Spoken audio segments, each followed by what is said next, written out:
I love seeing those final posters for those big movies for the first time. It's so exciting. You know, like it'll be uploaded by that movie's Facebook page or whatever, and you'll be like, oh, that's so cool looking, look at that. And that looks really awesome. So we have our final trailer for Rogue One, A Star Wars Story.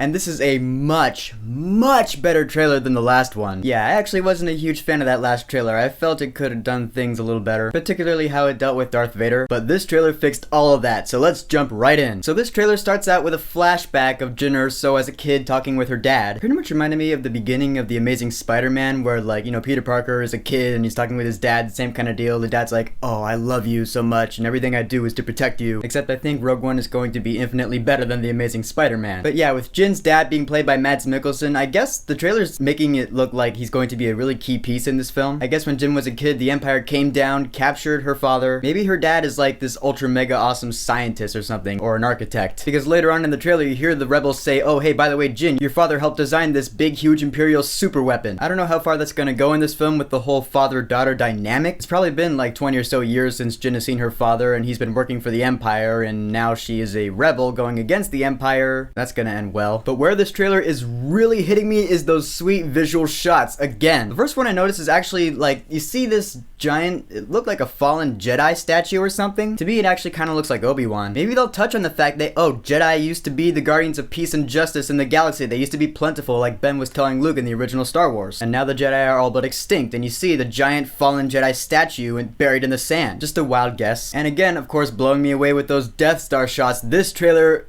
killed me with those Death Star shots. Holy shit. Just look at that thing. You see that thing, you know you are dead. There is no escape. You can run, you can hide. It doesn't matter. I've never looked at the Death Star like this because it's never been done like this before. In the original Star Wars trilogy, there was nothing that really showed you how enormous and dangerous this Death Star really is. In fact, I kind of felt the same way about Starkiller Base in The Force Awakens. That's why I'm giving all sorts of props to Gareth Edwards for this. He knows how to do scale, like I said. I guess there are very few directors who actually know how to show when something is just enormous. Guillermo del Toro did it when he did Pacific Rim, and now Gareth Edwards is doing it with Rogue One. He did it with Godzilla, admittedly, in the last like 15 minutes of that movie. But in Rogue One, we're going to see it a lot more with the Death Star and the AT-ACTs, which I'll get to later. One of the things this trailer did that I actually like is explain why the movie is even called Rogue One to begin with, which has always been a thought in the back of my mind. I'm like, okay, we got these characters, we know what the movie's about, but what is Rogue One? And in this trailer, we find out K2SO is looking at the crew like, we need a call sign. Then I love it. One of the guys looks at Jyn, he's like, how about Rogue One? I feel like everything in this movie is pointing to Jyn. She is like the main focus of the poster, first of all. I feel like a lot is going to be riding on her. She's gonna be feeling the weight of all of this probably. And she's probably gonna die. Hey, everyone's thinking it, I'm just saying it. Now let's talk about the biggest thing this trailer fixed, which is Darth Vader, because I love how they did Darth Vader in this trailer. You know, the last trailer, they showed him at the very last second, like just the back of his head. I'm like, you can't tease Darth Vader. But I don't want to hear any lines from him because that would ruin the movie for me. So what can you do in the final trailer that is better than what you did in the last trailer? And this trailer did it perfectly. I mean, yeah, you see the back of him for a split second when that one dude's saying the power of this battle station. He says the power. The